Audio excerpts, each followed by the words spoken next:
Kevadia colony ખાતે બાપદાદાના સમયથી રહેતા આદિવાસી લોકોના ઘરો અને લારીગલ્લા પર ઉદ્યોગપતિઓના કહેવાથી સરકારે બુલડોઝર ચલાવ્યું, તેના વિરોધમાં આજે આમ આદમી પાર્ટીના ધારાસભ્ય ચૈતર વસાવા સ્થાનિકોને સાથે રાખીને કેવડિયા ખાતે કેવડિયા સ્વર્ણિમ સંકુલ સીઓને મળ્યા, આવેદનપત્ર આપ્યું અને વિસ્તારપૂર્વક ચર્ચા કરી અને ત્યારબાદ મીડિયા સમક્ષ પોતાની વાત રજૂ કરતા જણાવ્યું હતું કે થોડા દિવસ પહેલા જે પણ ગેરકાયદેસર ડિમોલેશન થયું છે તેના વિરોધમાં આજે તમામ આદિવાસી સમાજના લોકોને એકઠા થવાનું આહ્વાન હતું। આ દરમિયાન ઘણા લોકોને ડિટેઇન કરવામાં આવ્યા છે અને ઘણા લોકોને નજરકેદ પણ કરવામાં આવ્યા છે। આજે ઘણા લોકોના ઘરબાર તોડી નાખવામાં આવ્યા અને તેમને બેઘર બનાવી દેવામાં આવ્યા। તો આજે અમે તમામ લોકો રજૂઆત કરવા નીકળ્યા હતા। વહીવટી તંત્ર દ્વારા ફક્ત 4 આગેવાનોને મીટિંગ માટે બોલાવવામાં આવ્યા હતા। ત્યારબાદ અમે સીઓને મળ્યા। આ દરમિયાન ત્યાં પોલીસ અધિક્ષક વન સંરક્ષકની હાજરીમાં મીટિંગ થઈ। આ મીટિંગ 30 મિનિટ ચાલી હશે। આ દરમિયાન અમે એક મુદ્દા વિશે ગંભીરતાપૂર્વક ચર્ચા કરી। ત્યારબાદ તેમણે અમને આશ્વાસન આપ્યું કે જે લોકોના ઘરો તૂટ્યા છે અને જેમની પાસે પૂરતા પુરાવા હશે તે લોકોને 6 થી 7 દિવસમાં જે પણ પેકેજો હશે તે પ્રમાણે વળતર આપવામાં આવશે। એમનું કહેવાનું એવું હતું કે તે જમીને 1970માં સંપાદન થયેલી જમીન છે અને તેના પુરાવા તેમની પાસે છે। તેના જવાબમાં અમે કહ્યું કે તેમની પાસે જે પણ પુરાવા હોય તો તેઓ અમને સોંપે। ત્યારબાદ તેમણે 6 થી 7 દિવસ બાદ પુરાવાઓ અને વળતર આપવાનું આશ્વાસન આપ્યું।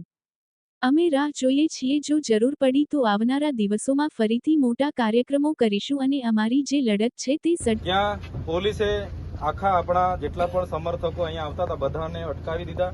કેટલાય લોકોને આ બાજુથી ડિટેન કર્યા છે, નસવાડીથી ડિટેન કર્યા, રાજપીપળાથી, ડેડિયાપાડાથી બધા જ લોકોને કેટલાય લોકોને ડિટેન કર્યા છે।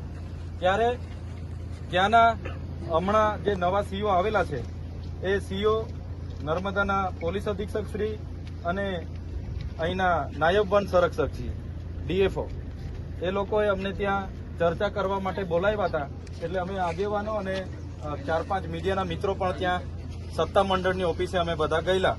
એટલે તમારા વતી અમને ત્યાં ચર્ચા માટે એ લોકોએ બોલાવ્યા, અમે ગયા, આવેદનપત્ર પણ અમે આપી આવ્યા છે અને રજૂઆત પણ કરી આવ્યા છે। એમના તરફથી આપણને આશ્વાસન એવું મળ્યું છે કે જેટલા પણ લોકોના જે 8 ઘરો તૂટ્યા છે, જો એ ઘરો લીગલી હશે, એમના કાયદેસરના હશે તો એમને વળતર આપવા માટે અમે બંધાયેલા છે, એવું સીઓ સાહેબે પણ કીધું છે।